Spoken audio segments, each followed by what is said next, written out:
नमस्कार साथियों, ट्रैफिकर्स में आपका स्वागत है।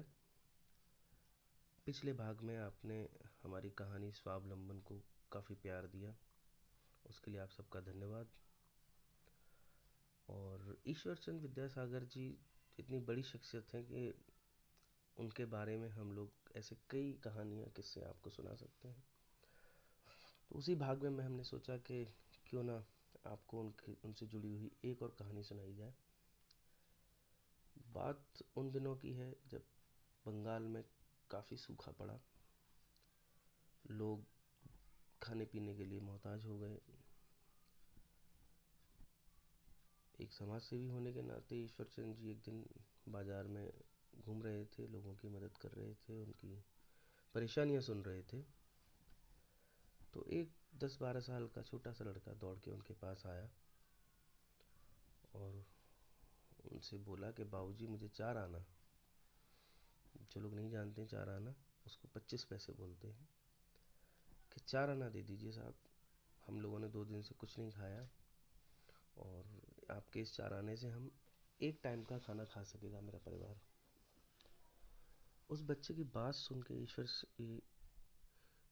अवाक रह गए, लेकिन थोड़ा रुक के उन्होंने उस बच्चे से पूछा, चलो 25 पैसे मैं आपको दे दूंगा, अगर मैं आपको 50 पैसे दूं तो क्या करोगे?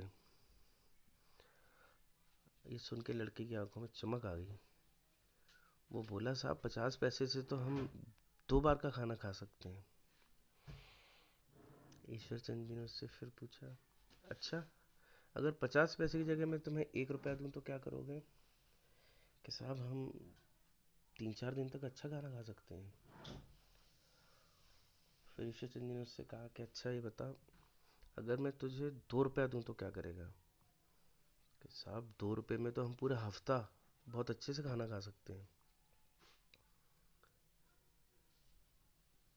ईश्वर चंद जी ने फिर उस बच्चे से कहा कि चलो ठीक है, ये बात ही तुम्हारी मानी, अगर मैं तुम्हें 5 रुपये दूं तो क्या करोगे? लड़के ने उनसे बोला कि साहब अगर आप 5 रुपये मुझे देते हो तो उनमें से मैं 2 रुपये अपनी माँ को दूंगा, जिससे वो एक हफ्ते का राशन भरेगी।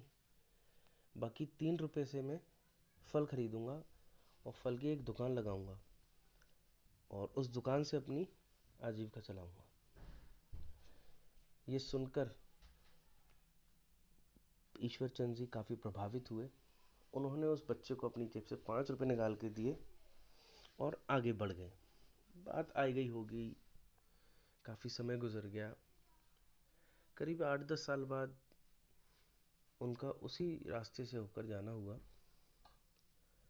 तो एक नवयुवक 18-20 साल का लड़का दौड़ के आया और उनके पैरों में पड़ गया और उनसे अनुरोध किया कि मुझे आप ज़रा मेरी दुकान तक चलिए।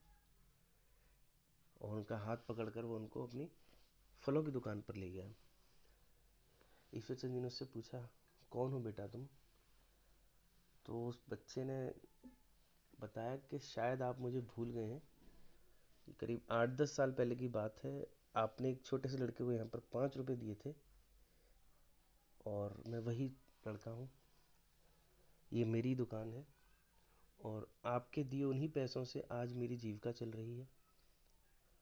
ऐसा कोई दिन नहीं जाता जब मेरी माँ और मेरा परिवार आपको याद ना करता हो। आपकी वजह से आज हम लोग 2 वक्त का खाना खा रहे हैं।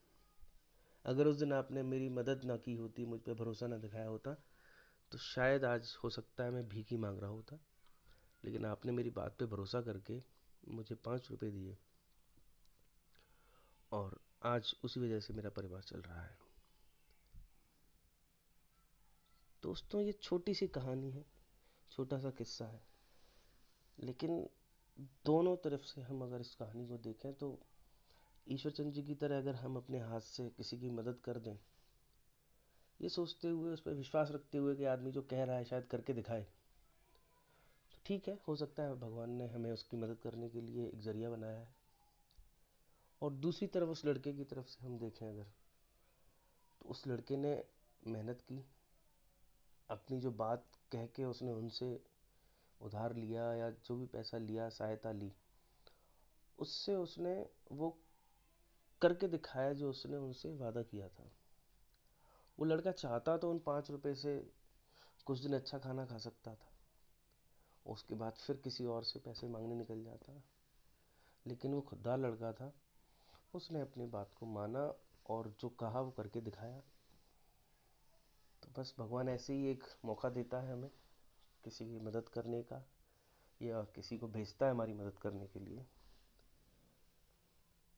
आज की कहानी बस यहीं तक। ट्रैफिकर सुनने के लिए धन्यवाद, और इंटरेस्टिंग कहानियाँ सुनने के लिए हमसे जुड़े रहें।